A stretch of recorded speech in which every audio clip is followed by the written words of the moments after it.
Let's get right into it. Number 10. How to fall properly. Every year, hundreds of thousands of people end up in the hospital from falling, not from extreme sports, just from slipping on a wet floor or an icy sidewalk. And most of that damage is self-inflicted. When you slip, your brain panics and throws your arms out to catch yourself. It feels right. It is not. Your wrist bones are small. Your body weight is not. When those two things meet at full speed, the wrist loses every time. The moment you feel yourself going down, tuck your chin to your chest. This keeps your head from snapping back and hitting the ground. Then curl your arms in close to your body. Make yourself into a ball. Let your shoulder and the side of your back take the hit. Those are big muscles covering big bones. They can handle it. If you're moving forward, let the momentum carry you into a roll. Tuck, hit the shoulder, roll across your back. Martial artists drill this for years. It's why they can be thrown across a room and just stand back up. Practice this 5 times on a carpet, because one day, your brain is going to panic. And whatever you've practiced is what your body will do automatically. Number 9. The S-pattern cleaning method. The average person cleans their home by wiping in random circles, but you're just moving the dirt around. You're not cleaning. You're giving bacteria a tour of your countertop. Professional cleaners use something called the S-pattern. Start at one end of the surface, wipe in a straight line across, then fold your cloth over to a clean section. Come back the other direction, slightly overlapping the first line, like a snake moving across the floor. You're always pushing dirt forward, never backward onto a clean area. The fold is the secret weapon. A standard cloth has 8 usable sides if you fold it correctly. Fold it in half again. Now you have 4 clean surfaces on one side. Flip it over, 4 more. Most people use one side, smear everything everywhere, and call it a day. The S-pattern works on everything: kitchen counters, mirrors, desks. For mirrors and glass, start at the top left corner and work your way down in overlapping S-strokes. This is why professional window cleaners never leave streaks, and you always do. They aren't using better products, they're using a better pattern. The random circle method has an actual name in the cleaning industry. It's called contamination spreading. That's the technical term for what you've been doing your whole life. Number 8. A dull knife is more dangerous than a sharp one. A sharp knife cuts through food cleanly. A dull knife slips off the food and goes straight into your finger. The people who never sharpen their knives are the ones ending up in the emergency room, explaining to a nurse how a tomato defeated them. You need a whetstone. It costs about $10. Wet it with a little water. Hold your knife at a 20-degree angle against the stone. That's roughly the angle of a thick book propped open. Now drag the blade across the stone like you're trying to shave a thin slice off it. 10 strokes on each side. Hold a piece of paper in the air and slice through it. A sharp knife cuts it cleanly. A dull knife just crumples it. The whole process takes 5 minutes. Chopping an onion with a sharp knife is clean and fast. With a dull knife, it's 30 seconds of aggressive stabbing while crying. Though to be fair, you were going to cry anyway. It's an onion. Number 7. The tire tread coin test. Your tires are the only part of your car actually touching the road. 4 small patches of rubber. That's it. And most people ignore them until they are already spinning sideways in the rain. Grab a penny. Put Lincoln's head facing down into the groove of your tire tread. If you can see the top of Lincoln's head,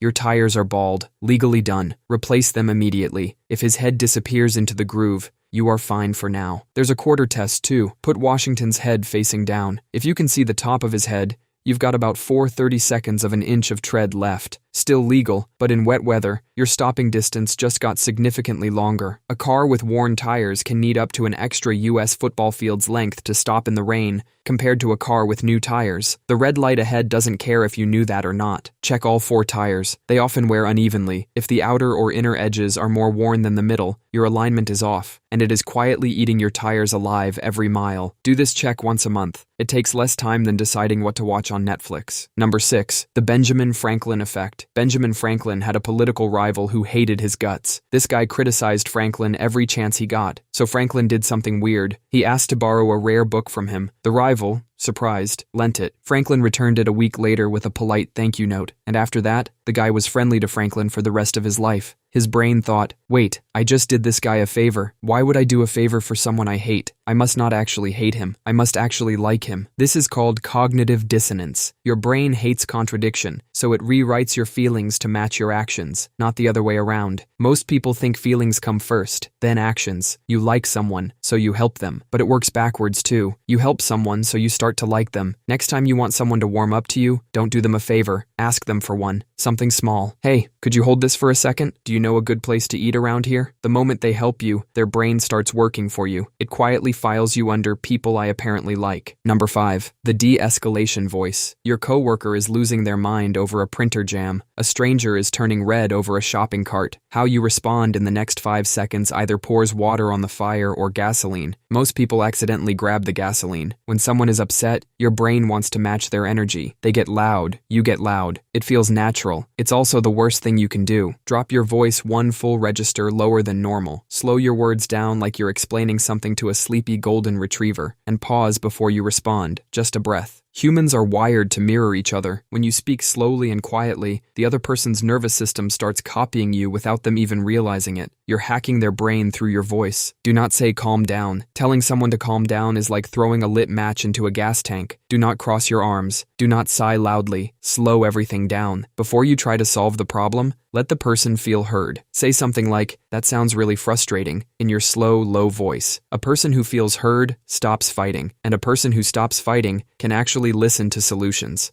Number 4. How to spot a phishing email. Phishing emails are the #1 way people get their money and identity stolen online. The people sending them are good at making fake emails look real, but there are 3 things you can check in about 10 seconds that will protect you almost every time. Check 1. The actual email address, not the name. Anyone can name themselves Apple support, but the actual address behind it tells the truth. You might see PayPal security, but when you click the sender, the address is something like PayPal secure alert at customerverifynow.ru. That's not PayPal. Check 2. Hover over every link before you click. Just move your mouse over the link and look at the bottom of your screen. It will show you where that link really goes. The text might say www.amazon.com, but when you hover, the real destination is http://amaz0nloginsecure.xyz/verify. That 0 in Amazon is a trap. Check 3. Never trust urgency. Phishing emails create panic on purpose. Your account has been compromised. Act within 24 hours, or it will be permanently deleted. The urgency trick works because panic shuts down rational thought. The more urgent an email feels, the slower you should move. The IRS, by the way, does not email you about owing money. They send letters, on paper. Number 3. Using a fire extinguisher. A small kitchen fire can double in size every minute. Most house fires started as something completely manageable, like throwing water on a grease fire. Water on a grease fire doesn't put it out, it explodes it. The water instantly turns to steam, launches burning oil everywhere, and turns a small pan fire into a fireball. You learn the pass method. 4 letters that could save everything you own. P is for pull. Pull the pin out of the handle. It's a safety lock. Nothing works until you pull it. A is for aim. Aim the nozzle at the base of the fire, not the flames. The base. If you aim at the flames, you're just blowing fire around. You have to cut off the fuel source. S is for squeeze. Squeeze the handle to release the agent. Controlled and steady. The second S is for sweep. Sweep the nozzle side to side across the base of the fire until it's completely out. A standard fire extinguisher only lasts about 8 to 15 seconds. You have roughly the time it takes to sneeze 3 times. You cannot waste a second panicking or aiming at the wrong spot. And know when not to fight. If the fire is bigger than a small trash can,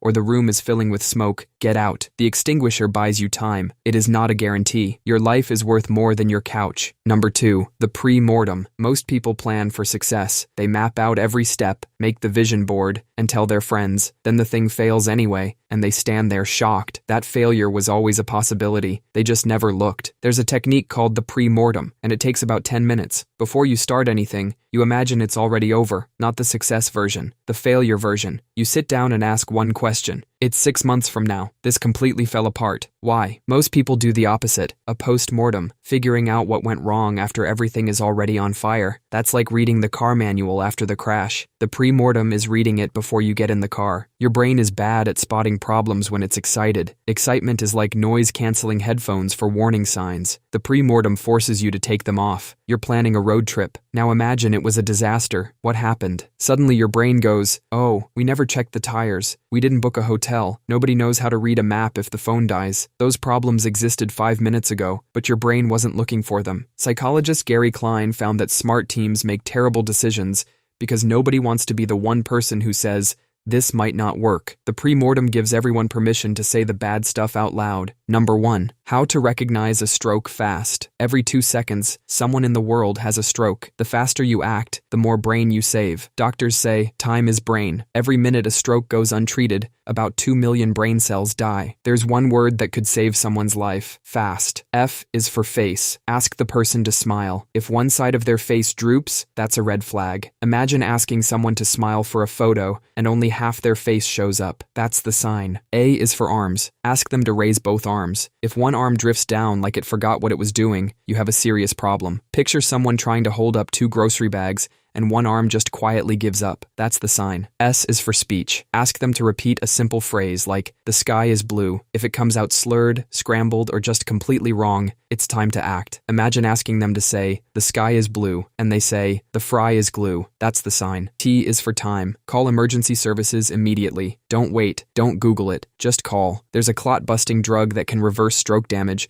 but it only works within a 4.5-hour window. After that, the window closes. Forever. Fast isn't just a memory trick, it's a countdown timer. That's all for today. I'll be making similar videos in the future. Subscribe to see them.